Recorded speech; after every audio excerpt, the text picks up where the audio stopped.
Chers auditeurs et téléspectateurs de la radio et télévision Tambara, vous pouvez désormais suivre votre chaîne de télévision préférée Tambara sur le satellite BadrSat 7, angle 26 degrés Est, fréquence 11010, polarisation verticale, symbole 25500.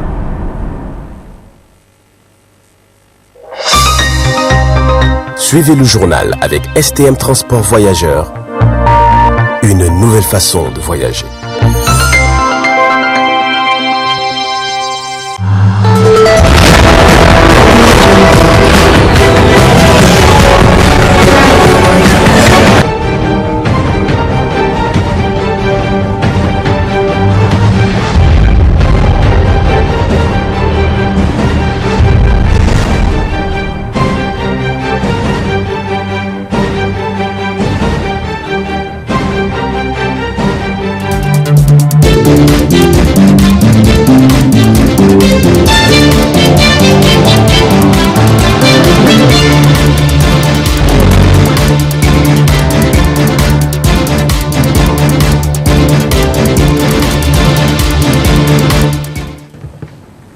Monsieur, dames, bonsoir et bienvenue à cette édition du soir sur la télévision Tambara.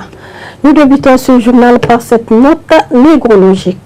C'est avec tristesse que nous vous annonçons le rappel à Dieu du président du PMA Al-Oumma Sanusi Tambari Japon. Il a tiré sa révérence hier après une longue maladie. La levée du corps et l'orasion funèbre auront lieu le jeudi 21 juillet 2022 à la Villa Verta. L'enterrement est prévu le même jour dans son village natal à Kwarnaka. Au nom de l'ensemble du personnel du groupe de presse Tambara, je présente mes condoléances à la famille de l'illustre disparu et à la nation tout entière. Que son âme repose en paix. Amen. Faisant partie de la culture nigérienne, la poterie est une activité qui garde toujours sa valeur. De nos jours, cette activité tend à être modernisée. Le compte rendu, Samira Hamani et Abdul Nasser Abdou. Exposés aux alentours du musée national Boubou Hamma et un peu partout dans la ville de Niamey, les pots traditionnels sont fabriqués avec une autre forme d'argile obtenue au bord du fleuve, le plus souvent par des femmes potières. La fabrication des pots se fait sous diverses formes. Par exemple, les canaris, les pots pour pigeons, pour les fleurs, mais aussi pour l'encens, pour ne citer que cela. Selon les revendeurs, les prix varient entre 250 et 15 000 francs selon la grandeur et la valeur du pot. Vraiment, on gagne quelque chose dedans. Dieu merci. Moi, je ne fabrique pas, mais je suis fille de potière. Mais ma soeur, ma grande soeur, elle fabrique. Et on fabrique ça là-bas à Boumou, chez moi. C'est mon village natal.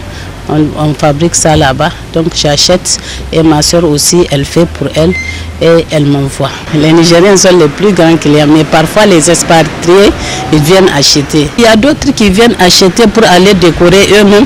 Même ici, nous, si la personne a besoin de décoration, on peut faire. Et c'est les mêmes pots qu'on transforme. Sur ceux qui sont au stade, ça, on les amène de Myria. Mais il y a d'autres qui viennent de Bouba. La difficulté, c'est surtout le transport. Parfois, pendant le transport, il y a d'autres qui se cassent. Sinon, il y a aussi des clients qui ne comprennent pas. C'est ça seulement les fabrications. C'est pas facile parce qu'il faut aller au bord du fleuve pour chercher l'argile. On amène l'argile à la maison. Il y a les pots là qui sont cassés. On écrase ça pour mélanger avec l'argile pour que ça soit solide dans le feu. Sinon, si on ne met pas les pots cassés dans l'argile, tout sera cassé pendant la cuisson. Tout est fait à la main. De nos jours, on constate des pots un peu plus modernisés, d'autres potiers qui reprennent ces mêmes pots traditionnels pour les rendre encore plus beaux à des prix abordables. Ils servent à la décoration des maisons, des bâtiments et même des places publiques. Je suis l'auteur de toutes ces peintures. C'est quelque chose que j'ai hérité de mes aïeux grands-parents. Ces pots nous proviennent de Myria, dans la région de Zender. Mais nous faisons la peinture sur place ici à Niamey. Et les prix varient entre 20, 30 et 40 000 francs CFA selon la taille du pot. Et Dieu merci, car nous gagnons souvent un bénéfice appréciable dans l'ordre. Une activité très bénéfique, La population nigérienne doit être sensibilisée sur l'importance de l'utilisation et la consommation des produits locaux. Ainsi, la poterie pourrait être une activité permettant d'accroître l'économie nationale, mais aussi qui contribue à la diminution du chômage. Aïssa Damou était sur les images de Abdul Nasser Abdou pour évoquer la dominance des étrangers sur les chantiers en construction de la ville de Niamey.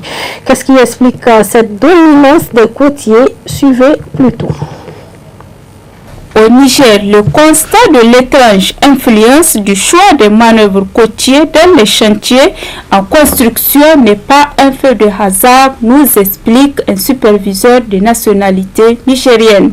À chaque fois quand on passe dans les constructions, c'est toujours des côtiers. Du coup, j'ai posé les questions et la plupart des chefs d'œuvre m'expliquent que la première des raisons, c'est la ponctualité. Déjà, quand il s'agit de venir travailler, ces ouvriers côtiers justement sont toujours à l'heure. Ils arrivent même avant, ils sont prêts au moment où il faut commencer. Tandis que les nôtres, c'est quand on demande de venir à 9h, c'est à 9h qu'on vient, c'est en ce moment qu'on commence à se changer, qu'on va chercher à manger ou qu'on commence à flâner en fait. Donc c'est vraiment tout ça qui explique la ponctualité en premier lieu. Ensuite, il y a le sérieux. Un manque de sérieux cruel quand il s'agit de la finition par exemple, ou même de l'utilisation des matériaux. Nous savons très bien qu'en construction, il y a des proportions bien exactes qu'il faut respecter pour faire une brique par exemple. Un taux de ciment contre un taux de sable. Mais malheureusement, nos ouvriers vont essayer de tricher un peu là-dessus, vont essayer de vous faire économiser, ou plutôt eux, économiser du ciment pour aller revendre, ou bien quand il faut utiliser du fer, ils ne vont pas mettre la quantité qu'il faut. Pendant ce temps, eux, les côtiers, c'est tout le contraire. Ils ont toujours un chef d'œuvre, on va dire, qui leur montre à peu près comment faire et ils le respectent toujours. Et c'est un peu ça. On va dire les deux points là font la différence nette. Parce qu'à la fin, comme cette maison qui est juste derrière nous, on voit la différence, la qualité du travail qui en ressort, ce qui n'est pas le cas avec nos ouvriers. J'ai eu à travailler sur 2-3 projets dans ce quartier-là. Et quand il s'agit d'escalier, on le sent à chaque marche. Il s'agit juste de faire 2-3 marches, on sent si c'est vraiment bien fait ou pas. Parce que vous sentez ça dans les pieds. Quand il s'agit d'ouvriers côtiers, la différence elle est imperceptible. Ils le font vraiment très très bien. Et à la fin, tu es content du résultat. Quand il s'agit de nos chers concitoyens, quand tu leur expliques pourquoi ce n'est pas fait, ils vous disent toujours « Astia est cool ». C'est pas grave, tu vas monter seulement et puis tu vas aller, tu dors pas là-bas ou un truc. Ils vont toujours t'expliquer leur, on va dire, mauvais travail. Donc c'est un peu ça. La qualité, elle est très différente quand il s'agit des côtiers ou bien des Nigériens. Ça fait toujours un peu mal, on va dire, de mettre d'autres nationalités en avant par rapport à la nôtre. Pourquoi pas? Et quand on voit la différence à la fin, on comprend tout de suite. Je me demande, est-ce que c'est dès la base ou est-ce que c'est après, quand il s'agit de mettre du sérieux dans ce que tu fais, que nous, on ne suit pas. Parce que eux, ils professionnalisent absolument tout. Même si on va un peu dans un autre cadre, les vulcanisateurs aujourd'hui, on voit la différence. Quand il s'agit de travailler, démonter quelque chose rapidement, eux, ils sont toujours là. Pendant ce temps, nous, les nôtres, ils prennent tout leur temps et puis voilà. Donc, c'est un peu ça. Je pense que le professionnalisme dans toute chose, ça fait la différence. Et effectivement, les nôtres ne sont pas du tout qualifiés. Contrairement à certaines manœuvres nigériennes qui se lancent sans expérience ni diplôme, les côtiers, en dehors de leur expérience du savoir-faire, dont le constat est de visu. Les côtiers respectent leur engagement, c'est le cas de Benjamin, un Béninois trouvé sur un chantier dans un quartier de la capitale nigérienne. Souvent, vous pouvez voir que les Béninois travaillent bien, mais ça dépend comment les Béninois suivent les formations au Bénin là-bas. Donc, je ne suis pas sûr que les Nigériens restent dans la formation jusqu'à 7 ans, 8 ans. Peut-être, c'est pourquoi c'est différent. Parce que chez nous, au Bénin, tu peux apprendre ton travail jusqu'à 8 ans, 10 ans. Comme ça, là, tu peux suivre la formation bien. Là, tu peux faire un bon travail. Donc, c'est pourquoi c'est différent. Chacun a son travail. Ce n'est pas que une seule personne va présenter pour vous dire que c'est lui qui est tout, non. Parce que, par exemple, sur le chantier, on voit, c'est le maçon qui est le moteur. Après le maçon, on voit le ferrailleur, le menuisier, le plombier, électricien. Et après, c'est le carrelage, staffeur avec peintre. Chacun a son travail. Si quelqu'un est présenté pour dire que c'est lui qui est tout, non. Je ne suis pas sûr que tout le travail, il sait faire tout le travail, non. Donc chacun a son travail sur le chantier. Par exemple, moi, je suis le maçon sur le chantier. Pour inverser la tendance actuelle de la dominance des étrangers sur les chantiers, l'État nigérien et les autres secteurs œuvrant dans le domaine doivent avoir un nouveau regard en permettant aux manœuvres nigériennes de se professionnaliser dans le domaine de la construction, surtout en cette ère où les activités techniques et professionnelles répondent plus aux réalités de nos pays. Avec la saison pluvieuse qui s'annonce sur toute l'étendue du territoire. Pour éviter les inondations, beaucoup de réalisations ont été faites par l'État du Niger. Suivez plutôt cet élément de Ibrahim Abdulkader et Abdul Nasser Abdou.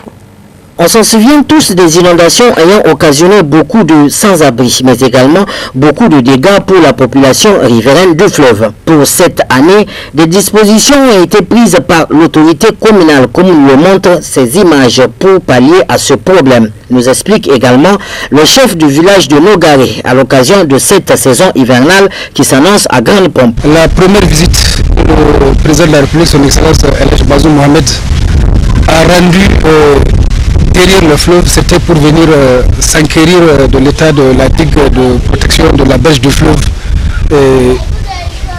La digue qui fait le tronçon Nongar et Lamorde et Kirkisoy. Donc c'est dire à quel point les autorités ont une préoccupation particulière par rapport à la sécurisation des populations en période de pluviométrie exceptionnelle, pouvant engendrer la crue exceptionnelle du fleuve. Donc à ce niveau, à sa suite, toutes les autorités s'affairent au quotidien pour redynamiser la digue de protection afin de la rendre plus solide pour supporter une éventuelle crue exceptionnelle pour protéger les populations. Et bon, il y a eu par exemple au niveau de la ville de Niamey elle-même a eu à faire une voie latéritique qui permet le désenclavement de la ville et du village de Nongare, en même temps que elle permet la fluidité de l'eau en cas de pluie exceptionnelle. Donc il y a eu des sillons d'évacuation des eaux de pluie qui ont été réalisés pour en cas de forte pluie pour que avec fluidité l'eau puisse rejoindre le lit du fleuve avec beaucoup plus d'aisance, contrairement à ce qui était dans le passé, puisque il y a la voie électrique là, vraiment elle a été aménagée de façon à ce que les populations puissent en user à leur aise, tout en faisant en sorte que l'eau de ruissellement puisse suivre, vaquer à son écoulement naturel sans déranger trop les populations riveraines. Malgré toutes ces dispositions qui ont été prises par les autorités pour sécuriser la population, beaucoup reste encore à faire. Un départ imminent de la population encore présente sur le site d'inondation s'avère nécessaire pour éviter tout désagrément. Il y a des gens qui sont jusqu'à présent dans la partie inondable de Nongare. Pas seulement de Nongare, mais de la mort de Kirkisoy. Mais malgré tout, quand même, il y a eu des actions. Peut-être on peut considérer qu'elles ne sont pas suffisantes, mais il y a eu des actions de relogement de ceux qui avaient été déjà les victimes des précédentes inondations, surtout du site de Seno. C'est là-bas où on a régulièrement transporté les victimes de l'inondation pour les sécuriser et les reloger en même temps. Donc ça, c'est quelque chose qui est vérifiable, mais on peut considérer que ce n'est pas suffisant parce que malheureusement il n'y a pas eu un suivi rigoureux de la suite, parce que on a sécurisé quelques inondés certes, mais il y a une grande partie qui n'a pas été concernée compte tenu du fait que leur investissement est certainement très lourd au point où les pouvoirs publics n'ont pas été en mesure de les prendre en charge et leur trouver des solutions. C'est eux qui sont dans la partie inondable. Pendant ce temps, le ciel, lui, est en train de se remplir de grosses pluies. Des précipitations sont prévues cet après-midi sur Niamey, la capitale. Et pour accompagner les efforts fournis par l'État, l'implication de toute la population s'avère également nécessaire pour que aucun Nigérien ne se retrouve sans toit pendant cette saison de pluie. Le reportage de ce journal nous amène à parler de la mendicité, un phénomène qui ne semble pas trouver de solution à Niamey. Comment lutter contre ce phénomène? Les solutions à travers ce reportage de Mohamed Insa, enfant reporter.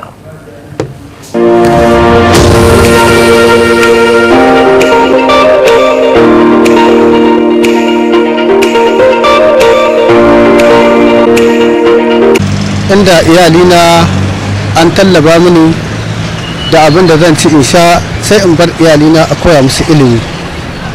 In an koya musu ilimi yau da gobe insha Allahu Rabbi sun taimaka mini a matsayina na makaho. Je m'appelle Mohamed Insa, j'ai 15 ans.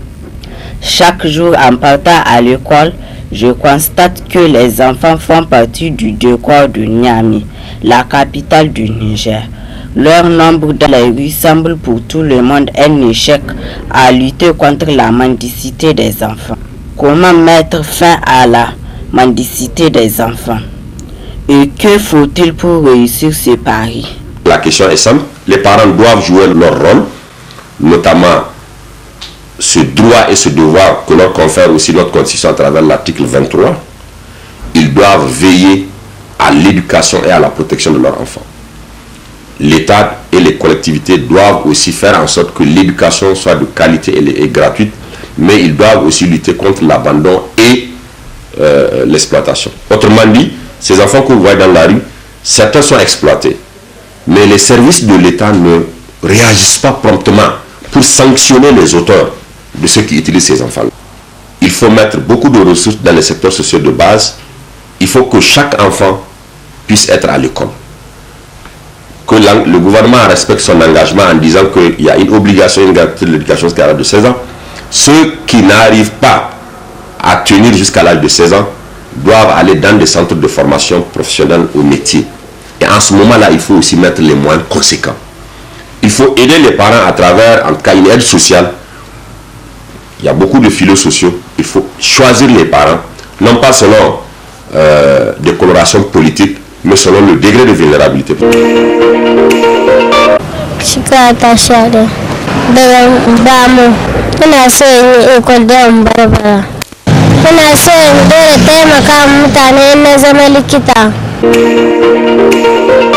Bara ba alheri a garin ba. Yanzu ga ɗayan ɓararraga hanya, ‘yan ƙanana, ‘yan mayya, babu karatu, babu tarbiyya.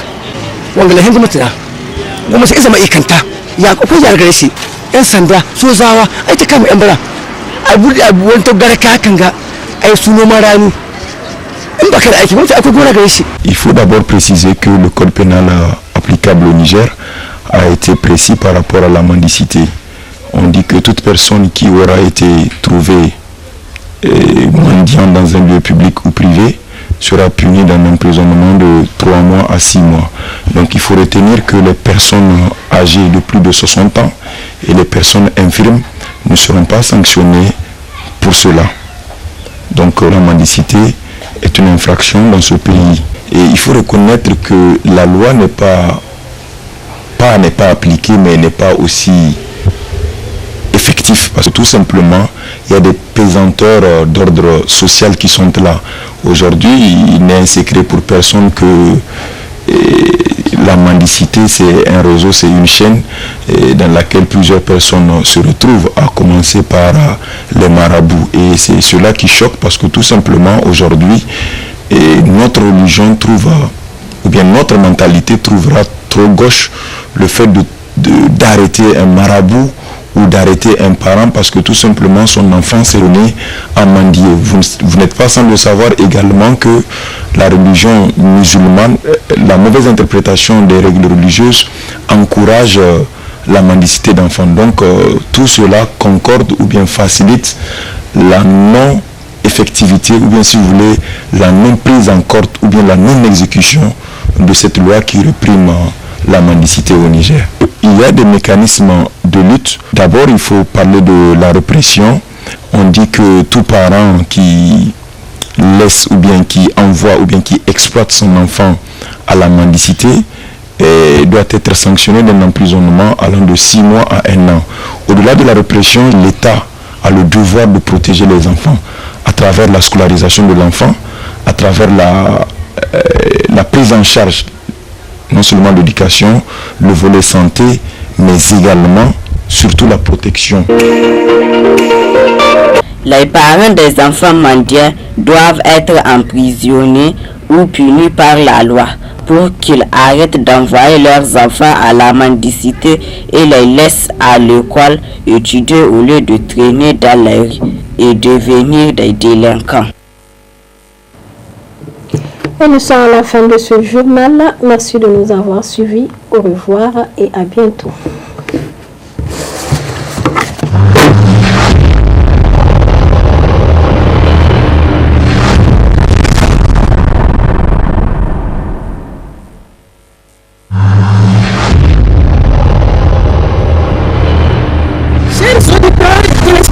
De la radio et télévision Tambara, vous pouvez désormais suivre votre chaîne de télévision préférée Tambara sur le satellite Badrsat 7, angle 26 degrés Est, fréquence 11010, polarisation verticale, symbole 27.500.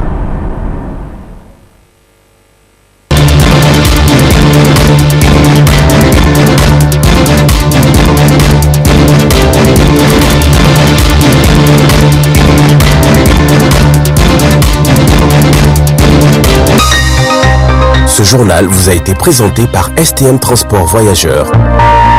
Une nouvelle façon de voyager.